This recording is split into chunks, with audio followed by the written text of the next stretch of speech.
Hello guys, welcome back to Navi classes once again. हम कर रहे थे प्रेजेंट टेंस और उसी को कंटिन्यू करेंगे, लेकिन उससे पहले एक अच्छा सा थॉट आपके लिए है कि पहचान से मिला हुआ काम थोड़े समय के लिए रहता है। पहचान से मिला हुआ काम थोड़े समय के लिए रहता है, लेकिन काम से मिली हुई पहचान हमेशा के लिए रहती है। तो हमेशा अपने काम पर फोकस कीजिए, क्योंकि अगर आप काम अच्छा कर रहे हैं तो आपकी प्रशंसा अवश्य होगी। तो आज हम करेंगे प्रेजेंट परफेक्ट कॉन्टिन्यूस टेंस। तो प्रेजेंट परफेक्ट कॉन्टिन्यूस से पहले हम क्या क्या कर चुके थे? सिंपल प्रेजेंट, प्रेजेंट कॉन्टिन्यूस और प्रेजेंट परफेक्ट टेंस। तो आज हम करेंगे प्रेजेंट परफेक्ट कॉन्टिन्यूस। तो देखिए, जैसा कि इसके नाम में परफेक्ट और कॉन्टिन्यूस जुड़ा है, तो दोनों ही परफेक्ट से भी और कॉन्टिन्यूस से भी कुछ ना कुछ इसमें इंसर्ट किया जाएगा, कुछ ना कुछ उनका कंबाइन होगा, तो ही प्रेजेंट परफेक्ट कॉन्टिन्यूस टेंस बनेगा। और देखिए, कॉन्टिन्यूस प्रेजेंट परफेक्ट कॉन्टिन्यूस बोलो या प्रेजेंट परफेक्ट प्रोग्रेसिव टेंस से हम कह सकते हैं, क्योंकि इसमें लगातार चल रही कोई एक्टिविटी को ही दर्शाया जाता है। तो इसको हम कॉन्टिन्यूस की बजाय प्रेजेंट परफेक्ट प्रोग्रेसिव टेंस कह सकते हैं। तो इसकी पहचान क्या होती है? सबसे पहले हमें ये जानना जरूरी है कि इसकी क्या पहचान होती है। जो भी काम, जो भी एक्टिविटी आपकी पास्ट में कभी स्टार्ट हुई थी लेकिन अभी भी प्रेजेंट में वो चल रही है, तो वो इसके अंडर आएगी। जैसे इसके लास्ट में मिलेगा आपको सेंटेंसेस में से रहा है, यानी कि कब से वो काम हो रहा है, या से रहे हैं, से रहा हूं, से रही है इत्यादि। मतलब इस तरह के आपको कि कब से कोई काम, कोई सब्जेक्ट जो है वो कब से उस काम को कर रहा है, तो वो इसमें दिखाया जाएगा। अब बात आती है इसकी स्ट्रक्चर की कि इसकी सेंटेंसेस की फॉर्मेशन कैसे होगी। तो देखिए, एज यूजुअल जैसे कि बाकी में हमने किया था कि स्ट्रक्चर जब भी इसका हम सेंटेंस का करते हैं, सबसे पहले क्या आता है? सब्जेक्ट, कर्ता जो होता है वो सबसे आगे आता है, फिर आती है हेल्पिंग वर्ब। अब देखिए कि इसमें परफेक्ट और कॉन्टिन्यूस, लेकिन मैंने एक चीज आपको बताई थी कि जहां पर भी कॉन्टिन्यूस नाम आएगा वहां पर वर्ब की फर्स्ट फॉर्म के साथ आईएनजी तो होता ही है। ये तो हर कॉन्टिन्यूस की पहचान होती है। लेकिन फिर अगर हमने कॉन्टिन्यूस से वर्ब की फर्स्ट फॉर्म और आईएनजी ली, तो परफेक्ट टेंस से हमने क्या लिया? उससे लिए हमने हेल्पिंग वर्ब, हैज या हैव। आप देखिए, हैज के साथ वर्ब की फर्स्ट फॉर्म आईएनजी जो है वो जुड़ नहीं सकती। मतलब इसके बीच में कोई ना कोई तो लिंक चाहिए कि हैज, ही हैज प्लेइंग, तो कुछ सेंटेंस सही नहीं बना। तो उसके लिए क्या होगा कि इन में बीन जुड़ जाता है, इसको जोड़ने के लिए बीन। तो क्या बन जाएगा? जैसे ही हैज बीन डूइंग समथिंग, फिर लास्ट में जो है कि हमें ये बताना होता है कि वो एक्टिविटी कब से चली आ रही है, तो उसके लिए सिंस या फॉर वर्ड का हम यूज करते हैं और टाइम बताते हैं कि कब से वो चली आ रही है। अब देखिए, जैसे सब्जेक्ट सिंगुलर हुआ तो हैज यूज होगा, सब्जेक्ट प्लूरल होता है, आई होता है या फिर यू होता है, तो उसके साथ हैव लगता है। और किसी भी परफेक्ट कॉन्टिन्यूस की बात करें, whether it is present perfect continuous, past perfect continuous या फ्यूचर परफेक्ट कॉन्टिन्यूस, सबके अंदर वर्ब की फर्स्ट फॉर्म आईएनजी आएगी और बीन, बीन सब में बजानी है। आप इसको ऐसे याद रख सकते हैं कि सब में बीन का प्रयोग अवश्य होगा। जब भी परफेक्ट और कॉन्टिन्यूस जुड़ेंगे तो वहां पर बीन जरूर उसमें लगेगा। तो देखिए, सिंगुलर के साथ आपका क्या यूज होगा? सिंगुलर के साथ हैज बीन, और प्लूरल के साथ क्या यूज हो जाएगा? Have been. प्लूरल हो, आई हो, यू हो सब्जेक्ट, तो उसके साथ क्या लगेगा? Have been. और सिंस या फॉर आपको कहाँ लगाना है वो चीजें मैं बता देती हूँ कि सिंस का जो प्रयोग होता है, सिंस और फॉर, उसमें स्लाइट डिफरेंस होता है। फॉर तो होता है जहां पर आप एस्टिमेटेड टाइम देते हैं, जहां पर आपके पास कोई एस्टिमेटेड टाइम देंगे, और सिंस यूज होता है स्पेसिफिक पॉइंट ऑफ टाइम के लिए, कि जैसे आपको एग्जैक्टली पता है कि कोई एक्टिविटी कब हुई थी, specific time of point of time. जैसे कि इसमें आप सिंस में, जैसे कि सिंस मंडे, कोई डे ऑफ द वीक आप बता रहे हैं, सिंस ट्यूसडे, या कोई ईयर आप बता रहे हैं कि सिंस इस ईयर से ये काम स्टार्ट हुआ, तब आपका सिंस मॉर्निंग, इवनिंग, आफ्टरनून उन सब के साथ सिंस आता है। और फोर किसके साथ आएगा?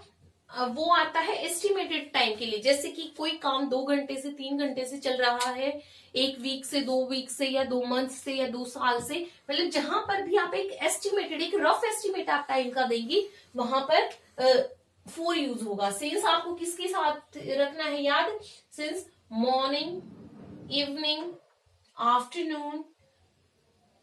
आफ्टरनून, या कोई स्पेसिफिक ईयर, स्पेसिफिक मंथ, या कि सिंस जनवरी, सिंस फरवरी, किस मंथ से है, स्पेसिफिक मंथ, या फिर स्पेसिफिक डे, या फिर स्पेसिफिक ईयर। जहां पर भी होगा वहां पर क्या लगाना है आपने? सिंस लगाना है। और फोर कहाँ लगाना है? जहां पर आपके पास रफ एस्टिमेट होगा। अब हम आपको बताएंगे कि एग्जाम्पल की हेल्प से कि कैसे आपको इनकी सेंटेंसेस जो है वो फॉर्म करनी है। तो देखिए, प्रेजेंट परफेक्ट में भी जैसे बाकी में हमने किया था, पहले मैं बताऊंगी कि आपको एफर्मेटिव यानी कि इसका पॉजिटिव सेंटेंस कैसे बनाना है, फिर बताएंगे कि इसका नेगेटिव सेंटेंस कैसे बनाना है, जो कि नाम में होगा नकारात्मक वाक्य, और फिर इसका इंटेरोगेटिव यानी क्वेश्चन की फॉर्म में कैसे बनाएंगे, और नेगेटिव इंटेरोगेटिव कि नाम में अगर प्रश्न बनाना है तो किस तरह से आप बनाएंगे नेगेटिव इंटेरोगेटिव इसका।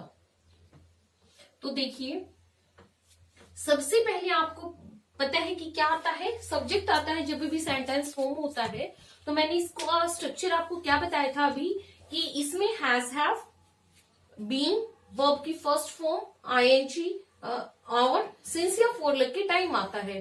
तो जैसे कोई एक्टिविटी का आप एग्जांपल ले लीजिए जो काफी समय से हो रहा है, जैसे कि we have been living in Chandigarh since 2016, कि हम 2016 से चंडीगढ़ में रह रहे हैं। तो इसका क्या बनेगा? वी इज प्लूरल, सो इसके साथ क्या यूज होगा? Have. We have been living in Chandigarh, अब देखिए, एग्जैक्ट अगर आपको पता है कि 2016 सपोज, तो क्या लगाते हैं? Since. We have been living in Chandigarh since 2016।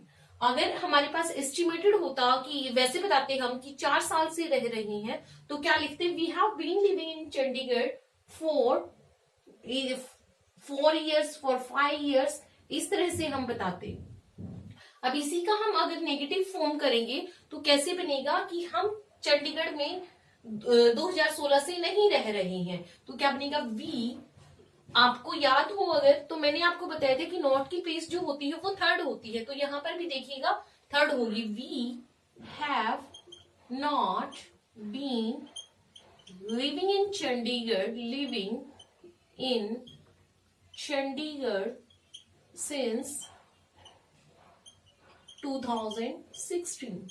तो देखिए यहां पर नोट, सबसे पहले सब्जेक्ट, उसके बाद हेल्पिंग वर्ब, उसके बाद फिर नोट की प्लेस जो है वो थर्ड है, और उसके बाद ही बीन और आपकी मेन वर्ब आई है। अब इंटेरोगेटिव बनता है तो हेल्पिंग वर्ब जो होती है वो सबसे आगे आती है। तो हेल्पिंग वर्ब क्या आती है इसमें? हैव। तो हैव और सब्जेक्ट पीछे चला जाता है। Have we been living in Chandigarh since 2016। और इसका अगर नेगेटिव इंटेरोगेटिव आप बनाना चाहेंगे तो वही नोट का स्थान जो है वो तीसरा होगा, चाहे वो नेगेटिव सेंटेंस है या नेगेटिव इंटेरोगेटिव है। तो इसका क्या बनेगा? Have we not been living in Chandigarh since 2016। ठीक है, have we not been, have भी नोट की पोजीशन जो है यहाँ पर भी थर्ड है, यहाँ पर भी नोट की पोजीशन हमेशा थर्ड रहेगी। अगर वो वैसे आप नेगेटिव सेंटेंस बना रहे हैं तो सबसे पहले सब्जेक्ट, फिर हेल्पिंग वर्ब, फिर नोट। अगर क्वेश्चन की फॉर्म में है तो पहले हेल्पिंग वर्ब, फिर सब्जेक्ट और फिर वर्ब, मतलब शफल जो होंगी वो पोजीशंस होंगी सब्जेक्ट की और आपकी हेल्पिंग वर्ब की। और एक एग्जाम्पल मैं आपको और बताती हूँ। यहाँ पे मैंने आपको सिंस का एग्जाम्पल दिया है, मैं फॉर का भी एग्जाम्पल देती हूँ। जैसे आप किसी बच्चे के बारे में डिस्कस कर रही हैं कि वो 2 घंटे से पढ़ाई कर रहा है, तो कैसे आप बनाएंगे कि आप देखो ही इज सिंगुलर, तो सिंगुलर के साथ क्या यूज होता है, has. He has been studying, he has been studying for 2 hours। आपको एग्जैक्टली नहीं पता कि वो कितने बजे, पर आपको अंदाजा है कि वो 2 घंटे से पढ़ रहा है, तो आप कैसे बताएंगे, he has been studying for 2 hours। अब इसका नेगेटिव आप फॉर्म करेंगे तो कैसे बनेगा, he has not been studying for 2 hours, for 2 hours, कि वह 2 घंटे से नहीं पढ़ रहा है। और अगर इसका क्वेश्चन बनाएंगे तो हेल्पिंग वर्ब क्या है, हैज। हेल्पिंग वर्ब सबसे आगे जाती है तो क्या बनेगा, has he been studying for 2 hours। बाकी चीजें तो सेम रहेंगी, सिर्फ क्या बदलता है, हेल्पिंग वर्ब की और सब्जेक्ट की पोजीशन में शफल होंगी आपस में, वो इंटरचेंज होती है। Has he been studying for 2 hours, क्या वो 2 घंटे से पढ़ रहा है। और इसका अगर आप नेगेटिव इंटेरोगेटिव बनाएंगे तो नॉट की प्लेस जो है वो थर्ड आ जाएगी, तो क्या बनेगा, has he not been studying for 2 hours, क्या वो 2 घंटे से नहीं पढ़ रहा है, has he not been studying for 2 hours। तो इस तरह से होप सो कि क्लियर हो गया होगा। सिंगुलर के साथ क्या लगेगा, हैज बीन, और प्लूरल के साथ लगेगा हैव बीन, और वर्ब की फर्स्ट फॉर्म और आईएनजी आएगी। और सिंस हमें कहाँ लगाना है, जहां पर हमें स्पेसिफिक टाइम दिया होगा, जैसे कि स्पेसिफिक ईयर आपको दिया हुआ है कि किस ईयर से या किस डेट से या किस डे से कोई काम हो रहा है। सिंस मॉर्निंग कोई एक्टिविटी हो रही है, सिंस इवनिंग हो रही है, आफ्टरनून हो रही है, तो सिंस लगेगा। और जब अंदाजा देते हैं कि सिंस इतने फोर देते हैं कि फॉर इतने आवर्स, फॉर इतने वीक्स या फॉर इतने ईयर्स, तब वहां पे फोर, मतलब जब रफ एस्टिमेट आपके पास टाइम का होगा वहां फोर यूज करना है। तो इसी के साथ ही जो था प्रेजेंट टेंस हम कंप्लीट कर चुके हैं। एक बार जल्दी से मैं बताती हूँ। सिंपल प्रेजेंट की क्या पहचान थी कि ताहे तीहे तेहे, कि जो काम काफी समय से चला आ रहा है या जो हमारे रेगुलर डेली रूटीन का जो हिस्सा है, तो और उसका कैसे सेंटेंस बनाते हैं, सब्जेक्ट के साथ वर्ब की फर्स्ट फॉर्म आती है और सीधा ऑब्जेक्ट आता है। अगर सब्जेक्ट जो है वो सिंगुलर है तो एसईएस वर्ब के साथ लगेगा, अदरवाइज अगर प्लूरल है, आई है, यू है, फिर एसईएस नहीं लगता है। फिर दूसरा हमने किया था कॉन्टिन्यूअस में हेल्पिंग वर्ब क्या रही थी, इज, एम, आर, और वर्ब की फर्स्ट फॉर्म के साथ आईएनजी। और परफेक्ट में हमने किया कि कोई काम जो जस्ट फिनिश हुआ हो, कोई एक्टिविटी जो अभी हम करके हटे हैं, तो उसमें क्या लगा था, हैज हैव हेल्पिंग वर्ब थी, और वर्ब की थर्ड फॉर्म जो थी वो परफेक्ट में लगती है। फिर हमने आज किया ये प्रेजेंट परफेक्ट कॉन्टिन्यूअस टेंस, इसमें has have helping verb use होंगे और वर्ब की फर्स्ट फॉर्म आईएनजी, लेकिन उनके बीच में लिंक करेगा बीन वर्ड, तो बीन इसमें यूज होगा। हर परफेक्ट कॉन्टिन्यूअस के अंदर बीन यूज होता है। अगर आपको वीडियो पसंद आई है तो लाइक अवश्य करें और अपने फ्रेंड्स के साथ शेयर करें, सबके साथ शेयर करें। और अगर चैनल को सब्सक्राइब नहीं किया है तो सब्सक्राइब कर लीजिए। जल्द ही मिलेंगे नेक्स्ट वीडियो में। Thank you.